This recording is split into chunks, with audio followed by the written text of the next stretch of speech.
In the present day, religious controversy should no longer exist. The science on the matter is overwhelming, and the rebuttals to the philosophical arguments for God's existence are devastating. Religion is evil because it is wrong, and when a basis of human philosophy is as distorted, fallacious, and malformed as is that of those who adhere to religious fictions, they are doomed to committing defective and inadequate actions regarding their lives and the lives of those whom these decisions affect. Chief amongst these groups are politicians, and of course the people who elect them. While it is the contention of this video that all religion is adverse to the manner in which society can best function, there is a spectrum of belief, some positions of which are more acceptable than others, but this is a case of choosing the least of evils. The least preferable is fundamentalism, a religious movement characterized by a strict belief in the literal interpretation of religious texts, especially within American Protestantism and some Eastern religions. The issues which our planet faces are legion, and the solutions to these problems are scientific. The religious maintain that the solutions are theological, while science discards the theological altogether and considers it to be part of the problem itself. A few arguments pertinent to this presentation for the existence of God will be examined and subsequently refuted. Wherever possible, in order to give the rebuttals as much credence as possible, the arguments of legitimate and reputable authors are used for which credit is duly given. It amounts in the end to knowing to what extent our politicians hold religious beliefs. The simplest way of discovering this is to ask them. There should be no confusion with the inclination of a politician to divulge his or her religious beliefs and the doctrine of the separation of church and state. This doctrine applies only to the relationship between the church and the state, and not to the relationship between one's religious beliefs and his or her political philosophies. The church and the state can essentially be the same entity. This arrangement is a theocracy in which the deity is the supreme civil ruler. It is very difficult to imagine a person whose religion does not inform his politics, just as it is difficult to imagine a person whose politics informs his religion.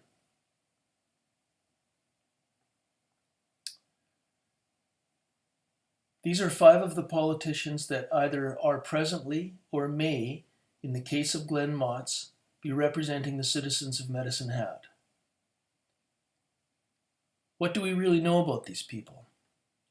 In particular, what do we know about their religious convictions, which are arguably the most revealing aspect of their political philosophies? The answer is very little. What biographical information is available through social media is markedly bereft of reference to religion. In the case of one, however, some is available. According to Motz's website, www.glennmotz.com, he is a member of the Hillcrest Evangelical Missionary Church. Wikipedia describes this church. The Evangelical Church in Canada has a tradition of evangelistic fervor, practice of spiritual disciplines, and emphasis on the Holy Spirit.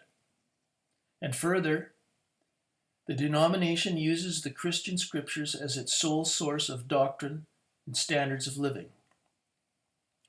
As stated in What We Believe, from the Hillcrest Evangelical Missionary Church's Statement of Faith, we believe the Holy Bible, both Old and New Testaments, is the inspired Word of God, inerrant in its original manuscripts, and reveals the only true way to our salvation.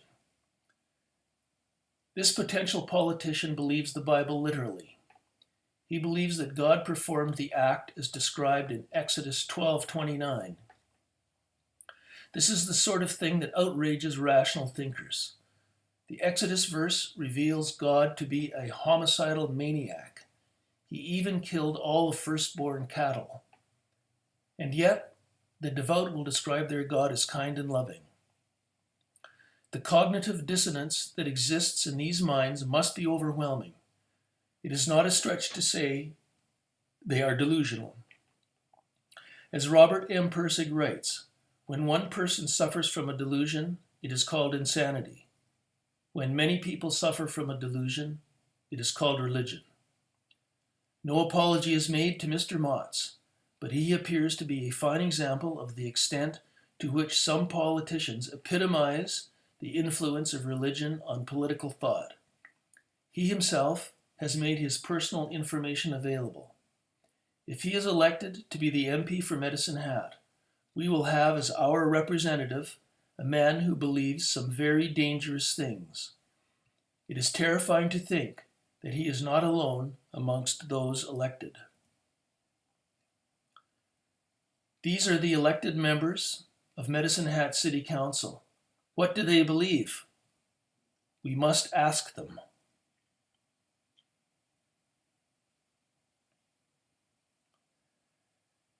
The association of the three main political parties of Alberta and Canada with Protestantism, Catholicism, and atheism is broad. In 2009, Eric Mang wrote that, during the 2004 federal election, Catholic support for the Liberal Party was strong at 43%, and Conservatives held significant Protestant support at 49%, and that those with no religion signed up with the NDP. The pie chart indicates that 24% of Canada's population is religiously unaffiliated. The conclusion may be drawn that about 75% of those elected hold some kind of religious belief. Doubtless there are Protestants, Catholics, and atheists who are amongst the members of all three mainstream political parties, but Catholic belief seems to fit liberal philosophy, Protestant belief, conservative philosophy, and atheist, NDP. It also seems more likely to find an atheist conservative than a fundamentalist NDP. In addition, the rise of those who hold no religious convictions in Canada has risen from 4% in 1971 to 24% in 2011, an indication of a substantial drop in the religious commitment of the Canadian public.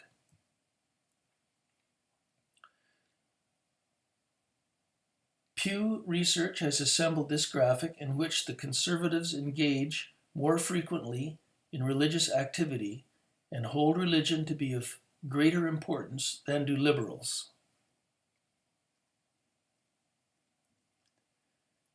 Here is a comparison of the philosophies of the left and right in several areas of private and public life.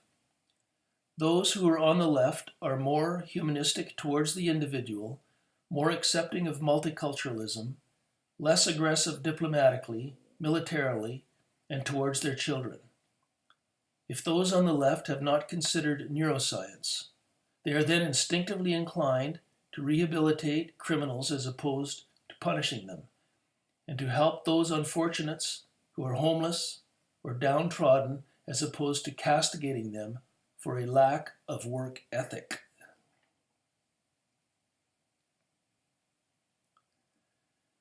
There are at least 50 language versions of the Bible. The human translators and interpreters of the book, subject as some of us are to error and prejudice, are certain to have made mistakes of a varying magnitude, some intentional and some not. The translation of the Hebrew word Alma, the inherent meaning of which is young woman, to mean the substantially different virgin, is such an instance. More drastic is the ending of John's Gospel, which J.D. Audlin describes as a mess. It may well have been added decades later by a zealous transcriber who was dissatisfied with the original. There exists a formal continuum whose spectrum runs from word for word through thought for thought to paraphrase.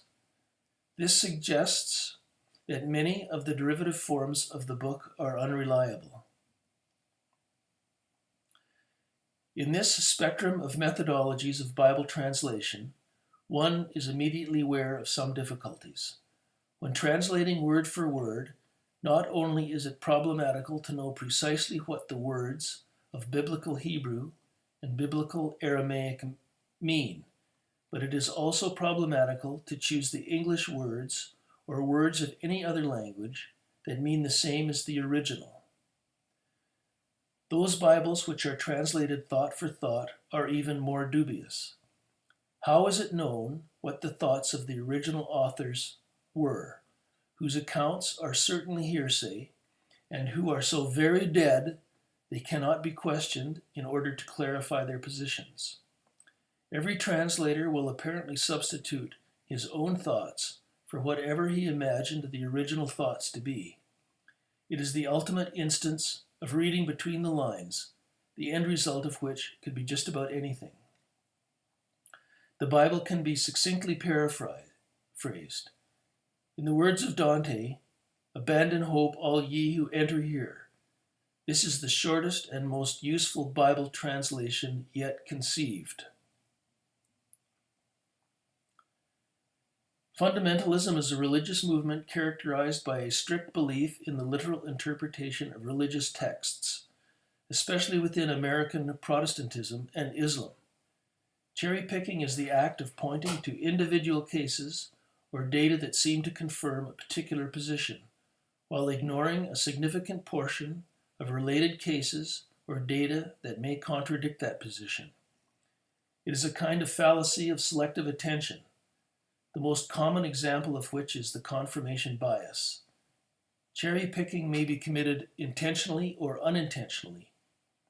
This fallacy is a major problem in public debate. Confirmation bias is the tendency to search for, interpret, favor, and recall information in a way that confirms one's pre-existing beliefs or hypotheses, while giving disproportionately less consideration to alternative possibilities. To illustrate the inconsistencies in this book, issue is taken with the Ten Commandments and will illustrate that the Bible is an unreliable, if not unusual, source of moral inspiration. The first 4 commandments have nothing to do with morality, while the first 3 are the ravings of an egomaniac. Moses made 3 trips up the mountain in attempts to acquire the Decalogue. On the first, God only spoke to Moses, so this information was verbally relayed. As this was a second-hand account, its veracity is suspect. This list of edicts is what has found its way into Exodus 20 and the Jewish and Christian religions. On his second trip, the reasons for which are somewhat mysterious, he returned with the laws engraved by the finger of God. But when he saw the children of Israel worshipping the golden calf, he smashed the tablets to pieces. On his third trip, God advised him that the new replacement list would be identical to the second, indicating they were of more importance than the first set verbally transmitted. These commandments are those detailed in Exodus 34:28 and its retelling in Deuteronomy 4:13, and is the only document actually called the Ten Commandments. In the words of Dan Barker, author of Godless, here is the list Moses got the third time round, the final, authorized, edited, and proofed version of the Ten Commandments. This version of the Ten Commandments, very different from the commonly accepted version, are for all intents and purposes the ones meant to be obeyed.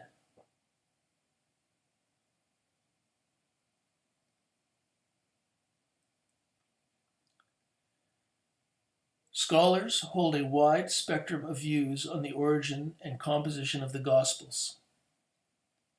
Liberal scholar John Ritchie states, "Many scholars doubt that the Gospels were written by eyewitnesses, as their attributions seem to suggest. There is too much evidence of reworking oral traditions and of straight borrowing from other Gospels to make this likely. For example, the vast majority of material in Mark is also present in either Luke or Matthew or both. suggesting that Mark was a source for Matthew and Luke. He writes that the 4 canonical Gospels were probably all written by the end of the 1st century, but they did not yet at that time have a consistent narrative. In the year 170, Tatian sought to find a solution by composing a single narrative out of Matthew, Mark, and Luke, with some additional oral material. Ritchie concludes that the gospel passages themselves can be unclear, and some of the messages within are straightforwardly ambiguous and intended to be metaphorical or poetic. One of the most important concerns in accurately accounting for an oral Jesus tradition is the model of transmission used. The oral model draws heavily on the folkloric transmission of oral material, and that the Jesus tradition was transmitted informally, added to freely, and was uncontrolled. Aside from the dubious veracity of the Gospels, there are numerous verses in the Bible which can only be described as bizarre. Some examples follow. And he went up from thence unto Bethel. And as he was going up by the way, there came forth little children out of the city and mocked him, and said to him, Go up, thou bald head. Go up, thou bald head. And he turned back, and he looked on them, and cursed them in the name of the Lord. And there came forth 2 she-bears out of the wood, and tare 42 children of them. When men strive together one with another, and the wife of the one draweth near, for to deliver her husband out of the hand of him that smiteth him, and putteth forth her hand, and taketh him by the secrets, then thou shalt cut off her hand, thine eye shall not pity her. Thou shalt have a place also without the camp, whither thou shalt go forth abroad. And thou shalt have a paddle upon thy weapon, and it shall be, when thou wilt ease thyself abroad, thou shalt dig therewith, and shalt turn back and cover that which cometh from thee. For the Lord thy God walketh in the midst of thy camp, to deliver thee, and to give up thine enemies before thee. Therefore shall thy camp be holy, that he see no unclean thing in thee, and turn away from thee. If moral inspiration is not forthcoming from the Bible, where do we get it?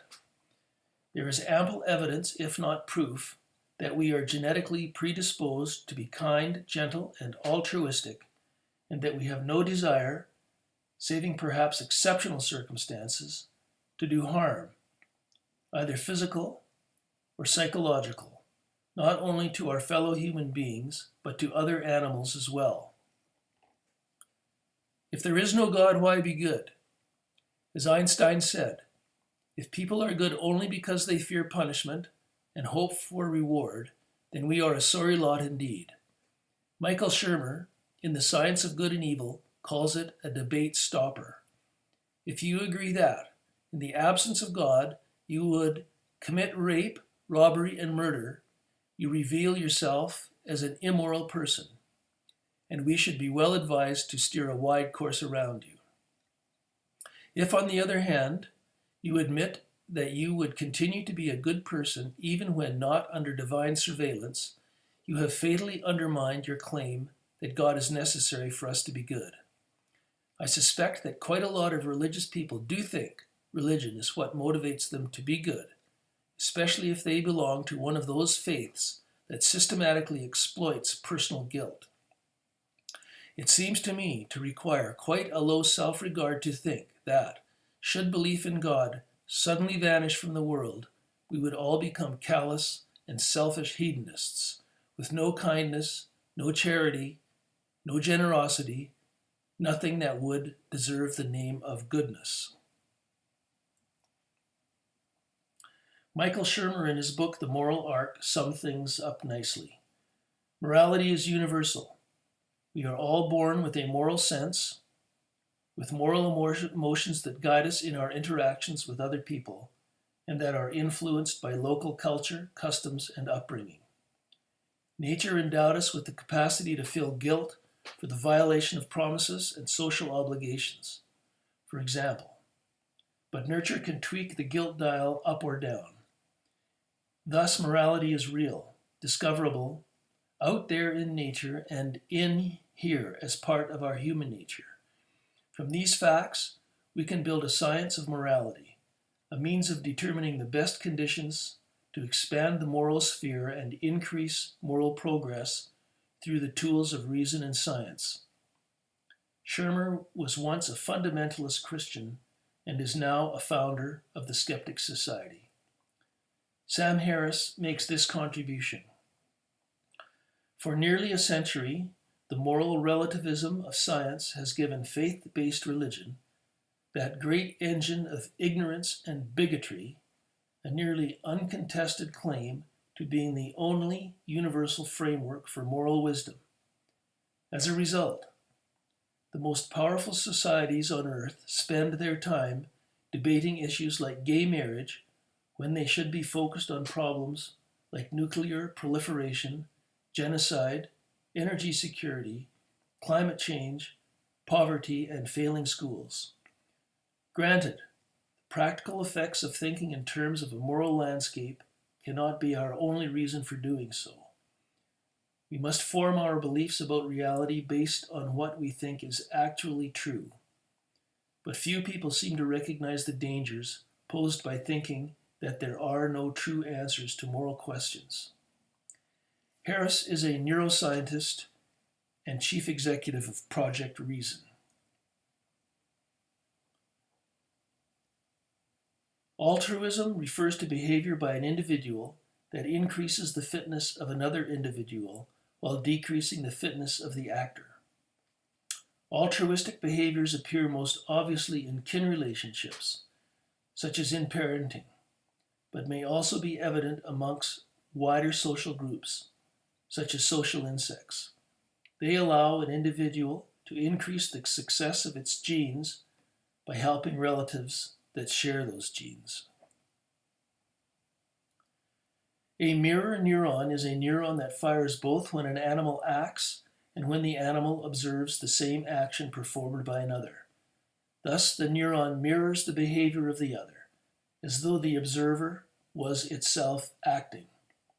Such neurons have been directly observed in primate species. Birds have been shown to have imitative resonance behaviors, and neurological evidence suggests the presence of some form of mirroring system. In humans, brain activity consistent with that of mirror neurons has been found in several areas of the cerebral cortex. Some researchers argue that mirror neurons may be important for understanding the actions of other people and for learning new skills by imitation. They speculate that mirror systems may simulate observed actions and thus contribute to theory of mind skills, while others relate mirror neurons to language abilities. Neuroscientists such as Marco Iacoboni have argued that mirror neuron systems in the human brain help us understand the actions and intentions of other people. In a study published in March 2005, Iacoboni and his colleagues reported that mirror neurons could discern whether another person who was picking up a cup of tea planned to drink from it or clear it from the table. In addition, Iacoboni has argued that mirror neurons are the neural basis of the human capacity for emotions such as empathy. Neuroscientist V.S. Ramachandran explains what mirror neurons tell us and what they don't about empathy and other skills. These mirror neurons are probably involved in empathy for pain. If I really and truly empathize with your pain, I need to experience it myself. That's what the mirror neurons are doing, allowing me to empathize with your pain, saying, in effect, that the person is experiencing the same agony and excruciating pain as you would if someone were to poke you with a needle directly. That is the basis of all empathy. Steve Palmer, writing for Parents, a Search Institute of Families, writes, "One of the most important skills we can teach our kids is empathy. Empathy is the ability to see and value what another person is feeling or experiencing. When we see someone in pain and feel that response in our own gut, that's empathy. When we see someone crying tears of joy at an important reunion and notice ourselves choking up, that's empathy. When we see someone struggling with a problem and feel an emotional pull to help, that's empathy. It's a core skill for what psychologists call pro-social behavior.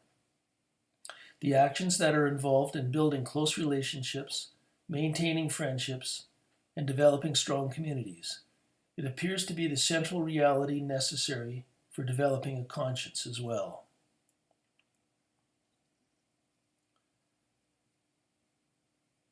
We don't need religion to shape our nature. We are not born in sin and commanded to become well, as the Bible exhorts us. We are born not with the impulse to do evil. We are born to be beneficent whenever possible, for the best interests of all those around us, so that our own and our immediate family's best interests may be subsequently served. This facility is built into every human being and begins to emerge at birth. Religion and God are evil. They are evil because they are wrong. They may cause politicians to do the right thing, but for the wrong reason. How long will it be before they do the wrong thing for the wrong reason? How many times has this already happened? Is it not possible that one of the reasons that Medicine Hat and southeastern Alberta in general have suffered economic malaise for decades is that we continue to elect politicians with poisonous religious biases, which induces them to make faulty political decisions? Some of us think the answer to that question is a very loud yes.